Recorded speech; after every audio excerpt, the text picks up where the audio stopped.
Finally dropping off this bumper because as you can see, currently, well, I just took it off a couple days ago, but I got it back here. Taking it to the tops powder coating.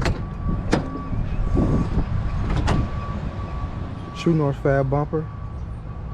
So I'm gonna get it done black so I can you know, try to get some more of this project done here pretty soon. So I'll be right back. So it's about 2 to 3 weeks, so I can't wait that long. Not so bad. 308.41. That's satin black.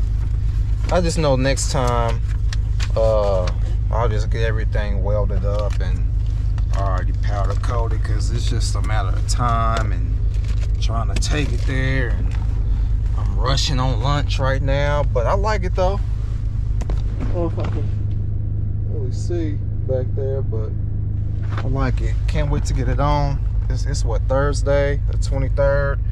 I dropped it off on the 6th, so what's that, barely 2 weeks. So I like it though. Here's my 3rd Gen 4Runner 1997. I just got my bumper back from powder coat a couple days ago.